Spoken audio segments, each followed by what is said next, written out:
Terima kasih Anda masih bergabung sama kami, pemirsa, dan sebelum saya lanjutkan perbincangan bersama Pak Karel, ada beberapa hal yang ingin kita sampaikan terkait dengan saham pilihan ya di kesempatan kali ini dapat Anda saksikan di layar televisi pemirsa.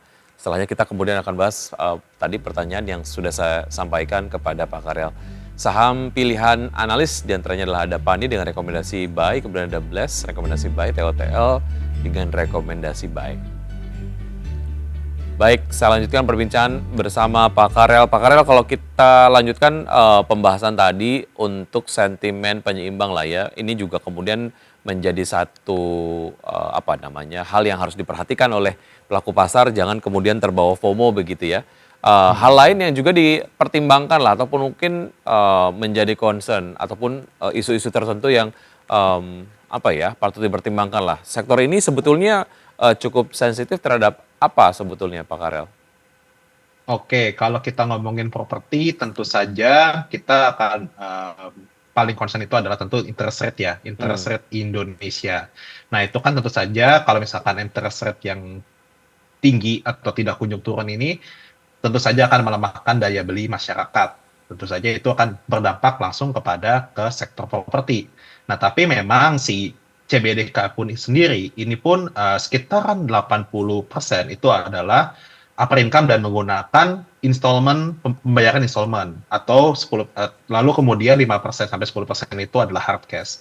Memang CBDK itu tidak begitu terpengaruh oleh interest rate ya. Tapi tentu saja yang porsi 10% dari yang pembayaran secara KPR itu juga ya bisalah untuk ada negatif untuk kalau misalkan interest rate-nya itu tidak kunjung turun atau ada kenaikan. oke. Seperti itu. Jadi hal yang juga dipertimbangkan oleh investor begitu ya terkait dengan tingkat suku bunga acuan sendiri begitu. Hal lain yang patut dicermati pelaku pasar terkait dengan CBDK serta proyeksi termegah mengenai perseroan tahun ini seperti apa, Mas? Oke, jadi kalau misalkan untuk si CBDK, kita itu expect di tahun depan, itu pre-sales-nya bisa naik sekarang di 2024 itu pre-sales targetnya adalah sekitar 2,2 triliun, sorry 2,4 triliun. Nah, di tahun depan itu, di tahun 2025, kita expect pre-sales itu naik sekitaran 15-20%. Dikarenakan di peak 2 itu ada tol yang akan segera jadi, terus kemudian kalau kita ngelihat bahwa fasilitas yang di PIK 2 atau CBDK ini semakin lama semakin lengkap. Tentu saja ini meningkatkan minat pembeli di daerah sana. Seperti itu. Baik, oke. Kita ke saham-saham pilihan yang Anda rekomendasikan pagi hari ini, di antaranya adalah ada PANI, mungkin Anda bisa sampaikan analisis lengkapnya, Pak Karel. Oke, kalau misalkan PANI, kita itu cover PANI ya. Kita itu ada target price di 25.075. Nah, kita suka PANI karena tentu saja dia beneficiary dari si CBDK ini IPO.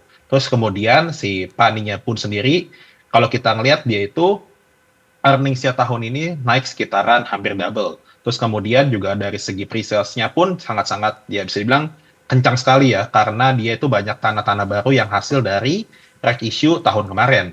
Lalu kemudian dari segi balance sheet-nya si Pani itu nggak punya hutang sama sekali. Itu bisa dibilang clean balance sheet lah.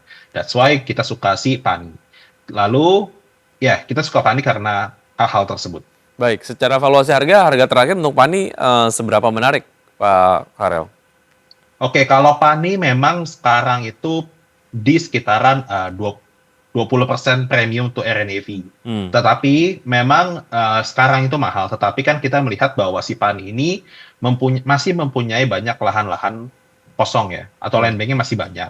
Tentu saja ini juga di inline juga sama pre-sales-nya yang yang tumbuh kencang juga.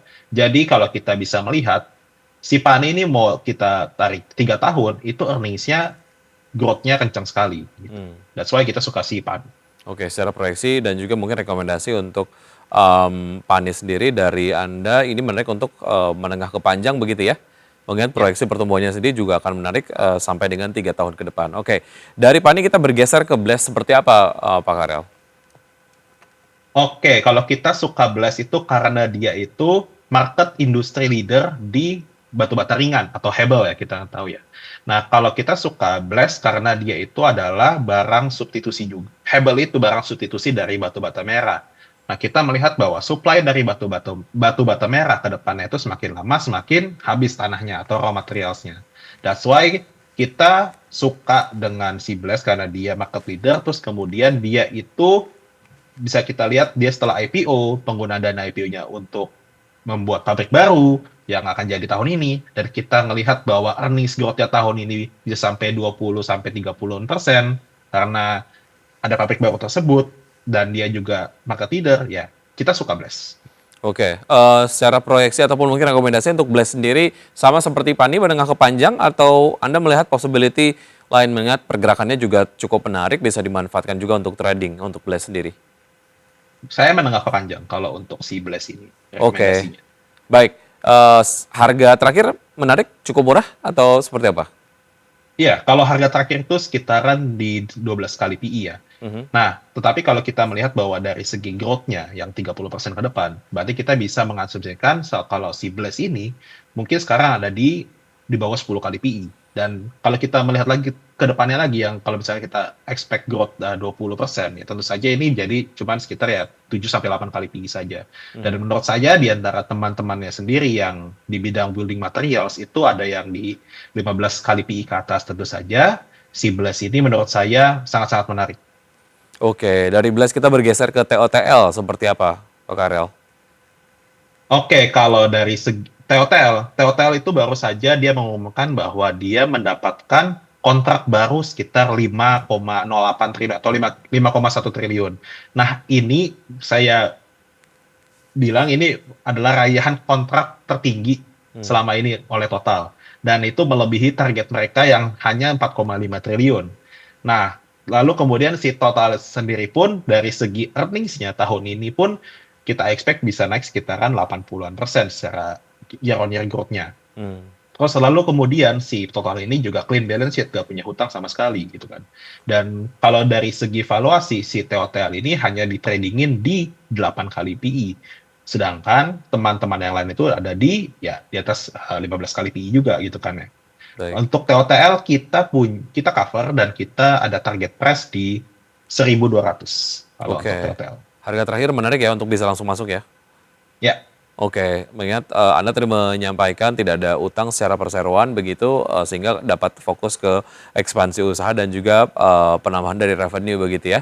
Oke, ya. itu tadi dia saham-saham yang direkomendasikan pagi hari ini dari Pak Karel, di antaranya adalah ada Pani, Blast dan juga TOTL. Sementara itu kita akan melihat pergerakan dari IHSG di pagi hari ini. Sejauh ini Anda melihat seperti apa Pak Karel? Oke, kalau kita melihat, memang kalau misalkan kita melihat global itu masih banyak sentimen-sentimen negatif ya. Apalagi kalau kita melihat bahwa, ya, kalau kita ngeliat kan ekonomi sekarang itu the Fed apalagi yang cuman, ya kita akan mengurangi pemotongan suku bunga dan yang lainnya. Tentu saja ini membuat, ya nggak cuma Indonesia, tapi global. Global itu pun ya masih konsolidasi lah saya rasa ya. Tapi kalau kalau saya strateginya adalah tentu saja kita akan melihat sektor-sektor nih yang satu dia tuh down trading sektor ya kalau bisa kita lihat ya kayak misalkan kayak PBID atau apa yang lain itu tuh bagus gitu kan ya. Karena kan semakin lama semakin banyak orang itu yang ya buka kantin atau yang lainnya kan ya. Terus habis itu kalau untuk yang lainnya juga saya lebih ke M&A story sih tahun ini sih. Kayak misalkan kan banyak juga yang backdoor listing, ada yang akuisisi dan yang lainnya. Jadi tahun ini saya lebih tekanin ke sektor mana nih yang down trading sama sektor mana nih yang corporate action-nya and then ada M&A. Oke. Kalau kita lihat apa isu dari ataupun sentimen dari Amerika Serikat sendiri mengenai keputusan untuk tidak kemudian terlalu banyak menurunkan tingkat suku bunga acuan ini juga nampaknya cukup memberatkan pergerakan dari IHSG gitu ya. Bagaimana Anda melihat ini sebagai sebuah concern yang juga mungkin masih jadi perhatian lah setidaknya sampai dengan akhir perdagangan nanti? Iya, jadi kalau misalkan tentu saja kalau misalkan the Fed itu tidak begitu banyak menurunkan suku bunga, tentu saja dolar orang lebih cenderung untuk hold dolar ya. Dan makanya sih dolar itu menguat dari kemarin ya. Tentu saja ini memberatkan rupiah. Nah, kalau misalkan rupiah melemah, tentu saja yang terkena adalah saham-saham yang foreign ownership tinggi seperti banking itu yang terkena. Tentu saja kalau kita ngelihat bahwa foreign owners banking itu adalah sebagai tumpuan utama sekarang ada di bursa. Kalau misalkan itu turun tentu saja itu memberatkan bursa. Nah, that's why ya kalau kita melihat ya kita menunggu dulu lah, di US itu kita pantau terus datanya. Kalau misalkan nih dia ya kita melihat bahwa jika penurunan suku bunganya itu terjadi kapan, dan itu bisa menjadi ya katalis positif lah kalau misalkan si The Fed itu ada nih tanda-tanda untuk menurunkan suku bunga di misalkan di bulan Februari atau di bulan yang ya ke depan lah. Baik, itu tadi beberapa analisis terkait dengan IHSG dan juga saham pilihan dan CBDK begitu ya. Kita akan lihat pemirsa saham-saham yang jadi top gainers di antaranya ada PTRO, BRMS, Raja Brand, Bumi, PSAB, TPIA, SSIA, kemudian MDKA dan juga Ace Hardware. Dan berikutnya ada AGRS, Plan, LUCK, kemudian Keju, MTDL, VTNY, dan BDKR, Avia, INDEX, dan juga AMMS. Baik, Pak Karel, terima kasih sudah bergabung bersama kami. Semoga apa yang Anda sampaikan pada kesempatan kali ini dapat menjadi referensi untuk pelaku pasar dalam menerapkan strategi investasinya. Namun lagi-lagi keputusan investasi kembali ke Anda, pemirsa dari IDX Channel. Pak Karel, sukses selalu, saya selalu, sampai jumpa. Thank you.